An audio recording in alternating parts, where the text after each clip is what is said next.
नमस्कार, मैं वरुण कुमार। आप देख रहे हैं अमर उजाला।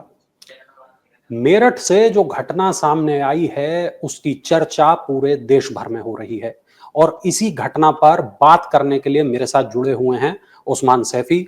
उस्मान सैफी यूट्यूबर हैं और वरिष्ठ पत्रकार हैं।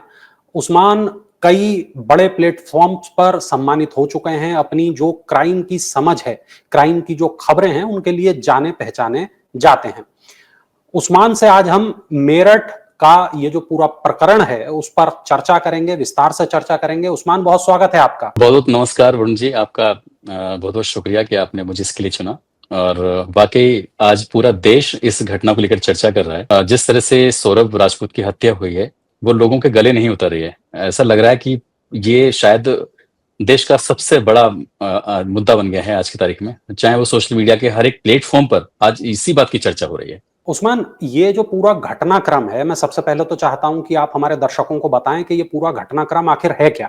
ये असल में उत्तर प्रदेश का जिला मेरठ है और मेरठ का ही एक थाना लगता है ब्रह्मपुरी। और ब्रह्मपुरी थाना क्षेत्र का इंदिरा नगर की रहने वाली अ, ये तीन फैमिलियां हैं। और तीन फैमिली में जिसमें एक लड़की है जिसका नाम मुस्कान रस्तोगी है, एक का नाम सौरभ राजपूत है और तीसरा जो शख्स इनकी जिंदगी में एंट्री करता है उसका नाम है साहिल शुक्ला। तो ये जो मुस्कान है और साथ में उसका जो पति है सौरभ राजपूत, तो ये साल 2015 में इन दोनों की आपस में दोस्ती कुछ इस तरह से होती है कि जहां इस लड़की की ननिहाल है वो ननिहाल में अपनी नानी के यहाँ जाया करती थी। और जो इसकी लड़की के नाना हैं, नाना ज्योतिषी का काम किया करते थे। तो जो लड़का है सौरभ राजपूत, वो अपने बच्चों की कुंडली वहां बनवाने आया करती थी। तो पहली मुलाकात साल 2015 में इनकी वहां हो जाती है और यहीं से एक दूसरे को प्यार भी हो जाता है। प्यार होने के बाद लगभग 7 या 8 महीने तक ये एक दूसरे से प्यार वार करते हैं और उसके बाद फिर ये फैसला करते हैं कि हम लोग शादी कर लेते हैं। अब शादी के लिए ना तो लड़की के घर वाले तैयार थे और ना ही लड़के के घर वाले तैयार थे, लेकिन ये दोनों ही जिद पर अड़ जाते हैं। और जब जिद पर अड़ जाते हैं तो फाइनली घर वालों को सरेंडर करना पड़ता है और शादी तो हो जाती है। लेकिन लड़के के यानी कि सौरभ राजपूत के घर वाले फिर भी किसी भी कीमत पर इस बात को एक्सेप्ट करने को तैयार नहीं थे कि जो तुमने फैसला लिया है वो लिया होगा, लेकिन हम तुम्हारे साथ नहीं और तुम हमारे साथ नहीं। तो जब ये इस बीच में इस लड़के की साल 2016 में शादी भी हो जाती है और लंदन में ये मर्चेंट नेवी में ये जॉब भी करने लगता है। वहां जब जॉब करने चला जाता है तो जब इसकी पत्नी यहाँ पर अकेली पड़ जाती है तो उसे लगता है कि यार पत्नी अकेली है, इससे वापिस आना चाहिए। तो ये अपनी मर्चेंट नेवी की अच्छी खासी नौकरी को छोड़कर यहाँ इंडिया आ जाता है और उसके साथ रहने लगता है। अब क्योंकि जीविका चलाने के लिए, घर में खाने पीने के लिए कुछ ना कुछ तो काम करना ही पड़ेगा। तो सौरभ राजपूत को जब कुछ काम नहीं मिलता तो दिल्ली रोड पर एक प्लाईवुड की दुकान होती है, उस पर वो काम करता है। और ऐसी वक्त अपना ठीक ठाक चल रहा था, जिंदगी ठीक ठाक चल रही है। तो इसी बीच में साल 2019 जब आता है इनकी जिंदगी में तो एक बेटी पैदा होती है, बड़ी प्यारी सी, उसका नाम रखते हैं पीहू। लेकिन ये दोनों ब्रह्मपुरी थाना क्षेत्र में ही रहते हैं। जो इसका मुस्कान का मायका है वो भी पास में है और जो ससुराल है वो भी पास में है। लेकिन वो मायके से संबंध रखे जाते हैं लेकिन ससुराल वाले से संबंध रखते नहीं है। अब ऐसी स्थिति में जो सौरभ राजपूत होता है ये दुकान पे काम करने जाता है, ये अकेली रहती है। और एक बड़ी दिलचस्प बात यह है कि साल 2019 की ही बात है, जब इसको बेटी पैदा होती है उसके कुछ दिन के बाद ही इसके व्हाट्सएप पर एक मैसेज आता है, यानी कि इसको व्हाट्सएप के ग्रुप में शामिल कर लिया जाता है। वो व्हाट्सएप के ग्रुप में जब शामिल होती है तो शामिल होने के दौरान ही ये लड़की अपने पति से, अपने हस्बैंड से, यानी कि सौरभ से बताती है कि देखो जो मेरे पुराने दोस्त हैं उन दोस्तों ने मुझे अपने ग्रुप में शामिल किया है। और ये शामिल भी हो जाती है। उसके बाद फिर बातचीत सिलसिला शुरू होता है। तो मेरठ में ही दिल्ली रोड पर अगर आपने देखा होगा तो शोप्रिक्स मॉल है।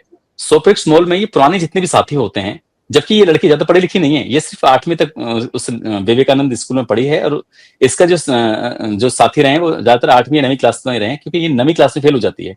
बाकी जो है वो ज्यादा पढ़े लिखे हैं, ठीक ठाक। जब शोप्रिक्स मॉल में इनकी ये जाते हैं तो जब ये जाती है तो अपने पति से बता के जाती है कि मैं इस तरह से वहां जाना चाहती हूँ और जो बच्ची है उसका ख्याल रख लेना, या आप कहो तो मैं उसे इसकी नानी के पास छोड़ देंगे। तो कुल मिला के यहाँ पर ये कहानी होती है। और पहली मुलाकात शादीशुदा जिंदगी में जो साहिल शुक्ला इसकी जिंदगी में एंट्री करता है वो शोप्रिक्स मॉल से एंट्री करता है। यहाँ एंट्री हो जाती है। उसके बाद फिर पति रहता है काम में और ये रहती है घर पे अकेली। चैटिंगबाजी, जो मोबाइल पे बातचीत का सिलसिला था वो चलता रहता है। ऐसे चलते चलते आगे वक्त बढ़ने लगता है और एक दिन ऐसा आता है कि ये उस साहिल के साथ इतनी नजदीकियां बढ़ जाती हैं कि एक तो पहले इसने प्रेम विवाह कर रखा था, फिर दूसरा एक और लड़के से उसका प्रेम हो जाता है। और उसके साथ ही आपत्तिजनक स्थिति में थी। एक दिन मकान मालिक ने इन लोगों को कुछ गलत हरकत करते देख भी लिया, और मकान मालिक ने ये बात जानकारी उसको उसके सौरभ को, उसके पति को दे भी दी। तो यहाँ पर काफी विवाद भी होता है। लेकिन ये बड़ी शर्कस किस्म की लेडी रही है, बहुत चालाक किस्म की। इसे देखा कि ये फंस चुकी है तो इसने सरेंडर कर दिया। सरेंडर करने के बाद कहा कि जो हो गया है अब भविष्य में नहीं होगा, और सौरभ राजपूत भी सरेंडर कर देता है, कोई बात नहीं, जो हो गया सो गया, माफ कर देते हैं। इसकी प्रेम कहानी लगातार चलती रही, उसका आना जाना, और एक दिन ऐसा मौका मिलता है कि वो इस लड़की को लेकर भाग जाता है गुरुग्राम में। अब आप देखो, सोचने वाली बात है कि लड़का जो साहिल शुक्ला है और ये लड़की मुस्कान, ये दोनों चले जाते हैं। बात थाने तक पहुंच जाती है। हालांकि एफआईआर दर्ज नहीं होती, ऐसा मीडिया रिपोर्ट बताती है कि ऐसा एफआईआर दर्ज नहीं होती, क्योंकि लगभग 11 दिन लगते हैं, पुलिस इनको ढूंढ के ले आती है। फिर से एक बारी गेम खेल देती है, और गेम क्या खेलती है कि मुझे तो अपने पति के साथ रहना है, मुझे सौरभ के साथ रहना है, साहिल शुक्ला के साथ नहीं रहना है। कोई बात नहीं, आगे अब जो भी था वो सब एकदम क्लियर था, साफ सुथरा था कि इस लड़की की जिंदगी में पहले सौरभ आता है, दूसरा लड़का इसकी जिंदगी में साहिल आता है। ये दोनों जो भी चोरी छुपे से मिलते थे। लड़की को अकेला रहना ही पसंद था, मायके में बिल्कुल नहीं जाती थी, जबकि मायके वाले शायद कहते रहे होंगे कि भाई तुम हमारे पास आ जाओ। ये चलता रहा, और साल 2023 में ये लड़का ट्राई कर रहा था लंदन के लिए, इसकी नौकरी लग जाती है, जहां भी शायद बताते हैं कि लंदन में कोई बेकरी है, उसमें जॉब लग जाती है। लेकिन इसका इस लड़के से, साहिल से मिलना जुलना, ये सब चलता रहा। और ये सब चलता रहा तो ये मुस्कान बहुत अच्छी तरह से जानती थी कि इसका जो सौरभ राजपूत का जो पासपोर्ट है, वीजा है, वो सिर्फ 2 साल तक के लिए वैलिड है। और वो 2 साल जो खत्म हो रहे थे, ऐसा शायद 2024 नवंबर का महीना था, उसमें खत्म हो रहे थे। लेकिन वो उस वक्त किसी कारणवश आ नहीं सका। अब उसने जो प्लानिंग की थी वो फरवरी 2025 में आने की प्लानिंग की थी, और ये मुस्कान जानती थी। जब मैंने जैसे इस पर रिसर्च किया, इस पर जाना पहचाना, तो उसमें मुझे पता चला कि इसने पहले से चाकू की व्यवस्था भी कर रखी है। पहले से ही इसने जो ब्लीच था कि जब इससे मारेंगे तो खून निकलेगा, खून निकलेगा तो उसमें गंदगी होगी, गंदगी होगी तो साफ सफाई करनी है। यानी कि उसका पूरी तरह से उसने माइंड मेकअप कर रखा था। और माइंड मेकअप कर रखा है कि 22 तारीख को, वो 24 फरवरी को आया है, ये 22 फरवरी को किसी डॉक्टर के पास जाती है और जाकर बताती है कि मुझे बड़ा डिप्रेशन है, मुझे सर में दर्द होता है, मुझे नींद नहीं आती है, मुझे डॉक्टर साहब कुछ ऐसी दवा लिख के दो जिससे नींद आ सके। तो ऐसा दावा किया जा रहा है कि डॉक्टर ने शायद कुछ नींद की गोलियां लिखी। तो ये कितने दिनों से प्लानिंग कर रहे होंगे। ये 8वीं पास लड़की, या 9वीं फेल कहें इस लड़की को, मुस्कान रस्तोगी को, ये सब इसकी जिंदगी में चल रहा था। अब कुछ लोग इसे तंत्र मंत्र से भी जोड़ रहे हैं, उसके घर में साहिल के में कुछ ऐसी चीजें भी निकली हैं। लेकिन ये तो खैर अब पुलिस जांच करेगी, स्पष्ट हो सकेगा तभी उसके बाद ही। लेकिन जब ये लड़का यानी कि सौरभ राजपूत जब इंडिया आता है 24 तारीख की रात शाम को, उसके बाद 25 में इसका मुस्कान का बर्थडे होता है, बर्थडे मनाते हैं। उस दिन बर्थडे में जिस भी खाना बनाया था, वो खाने में उसने वही नशीली गोलियां मिलाई थी मारने के लिए, कि आज इसका काम तमाम कर देना है। और इसके लिए उसने बहुत पहले से प्लानिंग कर रखी थी। बताते हैं कि स्नैपचैट पर उसने 2-3 फर्जी आईडी बनाई हुई थी, और उस आईडी में उसने उस साहिल की माँ का, उसकी बहन का, उसके भाई का अलग अलग अकाउंट फर्जी बनाए हुए थे। चैटिंग करती थी, पूरी कहानी गढ़ती थी कि देखो हम और तुम नहीं, हम तुम नहीं, बल्कि ये जो लड़की है मुस्कान, साहिल तुम्हारी जिंदगी के लिए बहुत अच्छी है, सब कुछ ठीक ठाक चलता रहेगा, और ये जो लड़का है सौरभ है, इसको रास्ते से हटाना पड़ेगा, इसका वध करना पड़ेगा। इस तरह की जो कहानियां इसने रचनी शुरू की, वो भी इसके जाल में पूरी तरह से आने लगा। लेकिन उसका जो वेशभूषा, रूप रंग है, उसके बड़े बाल, घर में उसकी तस्वीरें, तो उसे लगता है कि हाँ, कहीं ना कहीं तंत्र मंत्र का भी मामला है, और तंत्र मंत्र के साथ साथ उसका नशे का भी मामला है। अब आती है 25 फरवरी। उस दिन जब इनको मारने का, कत्ल करने का पूरा प्लान था, तो इसने उस दिन खाना नहीं खाया। ये कहते हो कि आज मेरा मन नहीं कर रहा है, मैंने दिन में काफी कुछ खा लिया है, तो मैं नहीं खाऊंगा। तो जो भी खाना बनाया था, नस्ली दवाइयां मिली थी, उस रात तो वो सक्सेस हो नहीं पाते। फिर अगली तारीख देखते हैं, मौका देखते हैं कि कब मौका मिले। घर में सब सामान मौजूद है, चाकू भी मौजूद है, सफाई करने के लिए ब्लीच भी मौजूद है, आगे क्या प्लानिंग करनी है वो भी मौजूद है। और इन्होंने यूट्यूब, दुनिया भर की जगह इन्होंने देखा है कि मारने के बाद कैसे हम इससे लाश को छुपाएंगे, क्या करेंगे, क्या नहीं करेंगे। इसके लिए दोस्तों से पूछते हैं, रिसर्च भी करते हैं। तो ऐसा नहीं था कि वो एकदम रैंडमली, एकदम अचानक से सब कुछ हो गया है। इसके लिए प्लानिंग थी, बहुत बड़ी प्लानिंग थी, और बहुत बड़ी प्लानिंग का ही हिस्सा था कि 25 में नहीं होता है तो 26-27 गुजरती है। उसके बाद 28 तारीख को बेटी पीहू का जन्मदिन मनाया जाता है। उसमें डांस भी करते हैं, नाचते हैं, गाते हैं, सब कुछ होता है। अब वो वीडियो भी एकदम सामने से आया है, तमाम वो वीडियो वायरल भी हो रहा है। वो वीडियो वायरल हुआ है। अब ये महीना क्योंकि फरवरी 28 का है, तो अब 1 मार्च 2 मार्च ये बस इसी उसमें थी कि बस कब मौका मिलेगा, कब उसके साथ किया जाए। उधर साहिल को इसने बिल्कुल पूरी तरह से अलर्ट कर दिया था कि साहिल तुम्हें बस में फोन करना है और तुम आ जाना है। अब ये मौका मिलता है 3 मार्च की रात को, 3 मार्च 2025 की रात को मौका मिलता है। वो अपने घर जाता है, अपनी माँ के हाथ के बने हुए कोफ्ते लेके आता है। कोफ्तों के लिए कहते हैं कि चलो ठीक है, मुझे कोफ्ते खाना साथ साथ खाएंगे। उसमें ही उसने एक खेल किया है, और ऐसा खेल किया है कि दवाई कोफ्तों में मिला उसने दी। मछली दवा मिला दी उसमें। और दवा मिलाने के बाद अब इंतजार कर रही है, तो कितना उसने बड़ा बेसब्री से इंतजार कर रही होगी कि रात को कोल्ड 7-8 बजे या ब्लडेड 9 मर्डर बजे। माना जाए इसे, ये बहुत सोची समझी साजिश के तहत ये कत्ल किया गया है, इसे कोल्ड ब्लडेड मर्डर माना जाना चाहिए। जी, बिल्कुल पूरी प्लानिंग है उसकी। अब उसे खाना खिला दिया है, वो इंतजार कर रही है, सोच रही है कि कब सोएगा, कब वो साहिल को फोन करेगी, साहिल को बुलाना है, सब चीजें। तो रात 12 बज जाते हैं सोने में उसको। जब सोने में रात के 12 बज जाते हैं, तो मुस्कान उसको इन्फॉर्मेशन देती है कि अब ये सो चुका है। क्योंकि ये जो इलाका है ब्रह्मपुरी थाना क्षेत्र, अब जो लड़की का मायका है वो भी पास में है, जो साहिल है वो भी पास में रहता है, इस लड़की की ससुराल है वो भी पास में है, और वो जो रहते हैं किराए पे वो भी, मतलब जो ज्यादा बहुत बड़ा फासला नहीं है, 5-7 मिनट की या 10 मिनट की दूरी के रास्ते होंगे, ज्यादा से ज्यादा इतना ही होगा। फोन किया, वो आ गया है। आने के बाद फिर तो आप तो जानते हैं कि आगे होता क्या है। चाकू निकालते हैं, जो 800 रुपए के 2 चाकू खरीदे गए थे, खुद सीने पे बैठ जाती है उसको मारने के लिए। उससे कहा जाता है कि मारो इसको। जब वो शायद मारने में हिचक रही, तो पीछे से धक्का देता है, और वो चाकू शायद दिल के आर पार वो हुआ है। और वो इस बीच में अगर किसी भी इंसान को कुछ ऐसी स्थिति में हो, बेहोशी की हालत में हो, तो वो विरोध करने की स्थिति में तो होगा नहीं बिल्कुल भी। लेकिन वो इस स्थिति में जरूर होगा कि वो समझ रहा होगा कि मुझे कुछ तकलीफ हो रही है, मुझे कुछ नुकसान पहुंचाया जा रहा दर्द है, हो रहा है, वो मुझे पेन हो रहा है। दर्द हो रहा है। वो अपील कर सकता है कि मुझे छोड़ दो, मुझे माफ कर दो। क्योंकि जब 2021 में ये अपने प्रेमी के साथ गुड़गांव चली जाती है, तो उस बीच में इसने गुस्से में आकर अपनी पत्नी से तलाक लेने के लिए पूरी अर्जी दे दी थी कि मुझे बस अब तुम से दूर रहना है और तुम्हारे साथ में रहना है, तुम अलग रहो, मैं अलग रहूंगी, तुम्हें जहां रहना है वहां रहो। काश ये सब चीजें पहले ही प्लानिंग मतलब हो जाती, तो शायद इतना ये सौरभ राजपूत की इस तरह से हत्या नहीं होती। लेकिन वो उसे याद आता है 2021 की, काश मैं तलाक दे दूंगा, मैं बिल्कुल दूर चला जाऊंगा, मुझे माफ कर दो।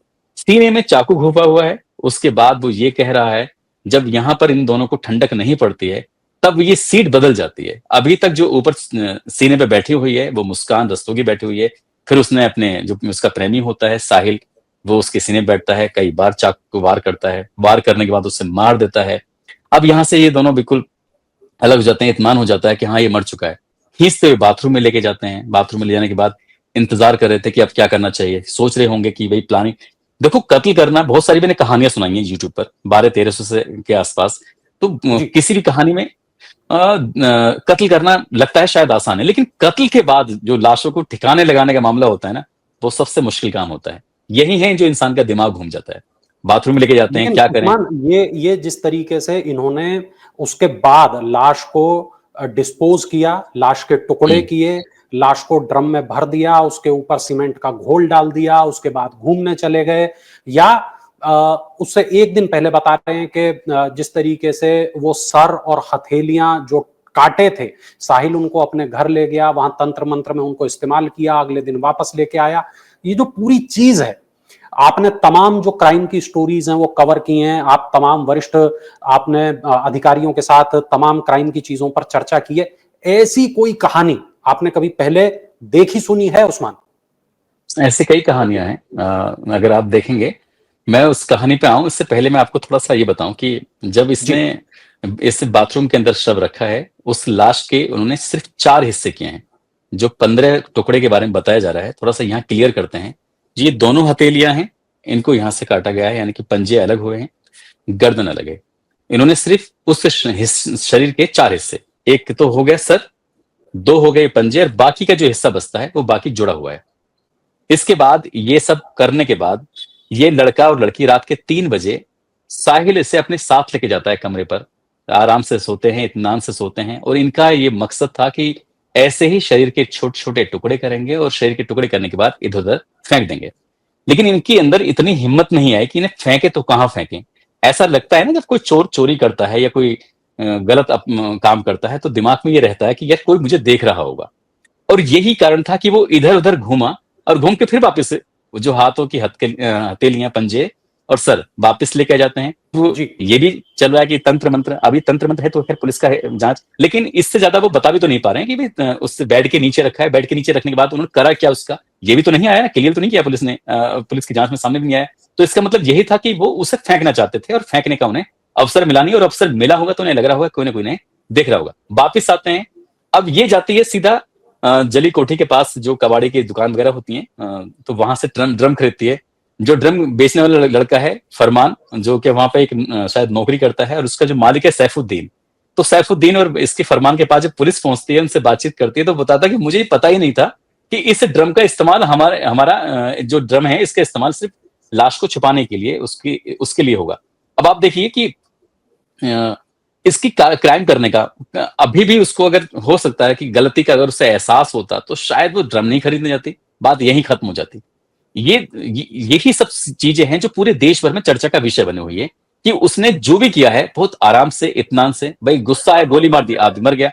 तो ये इतना भयानक मामला नहीं, ये भयानकता वाली बात यह है कि वो बाजार जाती है, ड्रम खरीद के लेके आती है, उसके बाद फिर सीमेंट के कट्टे लेके आती है, डस्ट लेके आती है, घर लाते हैं, अब उस लाश को उसके अंदर रखते हैं। जो गर्दन और हाथ हैं वो तो अलग हैं, अब उसके अंदर आ नहीं रहा है।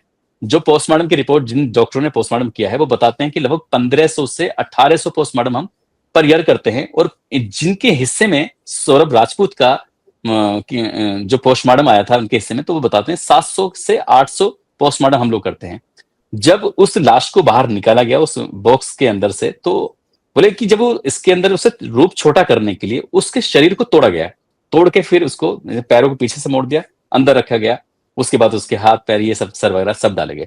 तो ये ऐसा नहीं था कि कोई एकदम से जल्दबाजी, कोई बड़े इत्मीनान से कर रहे हैं, तसल्ली से कर रहे हैं। उसके बाद पूरी 4 तारीख जो निकल जाती है उसको पूरा प्लान करके, और यहां से फिर उसके बाद ये 10-12 दिन के लिए, 13 दिन के लिए निकल जाते हैं। लेकिन जितनी इन्होंने प्लानिंग की थी उतनी ही आसानी से इन्होंने इस केस को खोल दिया। बस ये थोड़ा समझ से परे वाली बात है। आपने एक सवाल किया था कि आपने इससे पहले, आपको याद होगा कि एक केस था देहरादून में हुआ था राजेश गुलाटी का। राजेश बिल्कुल। गुलाटी का अगर राजेश वो गुलाटी ने अपनी पत्नी, फ्रीजर वाला जो केस था जिसमें शरीर के कई टुकड़े किए गए थे, 72 टुकड़े किए थे, 35 टुकड़े वो फेंक चुका था। अपने बच्चों के साथ रह रहे, बच्चे रोज डिमांड करते थे कि मम्मी मम्मी। साला भी आता है, साला भी उसके साथ घूमता है, और जाने के बाद वो पुलिस में भी जाते हैं, सारा काम होते हैं कि भाई दीदी नहीं मिल रही। बोले दीदी को मैं भी तलाश कर रहा हूँ, पहले भी घर से कई बार नाराज होकर घर से निकल गई है, करूं तो क्या करूं। लेकिन साले की नजर उस डीप फ्रीजर पर पड़ जाती है। अब बस यही इसके दिमाग में क्लिक कर जाता है कि आखिरकार इतना बड़ा डीप फ्रीजर घर के अंदर क्या कर रहा है। ये तो अक्सर दुकानों में होता है, बड़े बड़े जगह पे होता है जहां पर कोल्ड ड्रिंक वगैरह ठंडे करते हैं, या और कुछ ऐसे प्रोडक्ट होते हैं जिनको ठंडा करना होता है। घर के अंदर किसी के भी डीप फ्रीजर नहीं मिलेगा। पुलिस बुलाई जाती है, खुलवाया जाता है, तो उसमें 36 पॉलिथीन के बैग उसमें रखे हुए थे। तो ऐसा नहीं है, अब ये देखा जाए तो उससे भी ये कोई कम खतरनाक नहीं है वो वाला जो मामला है। अगर ड्रम वाली बात देखी जाए तो ऐसे ही केरल में हुआ था।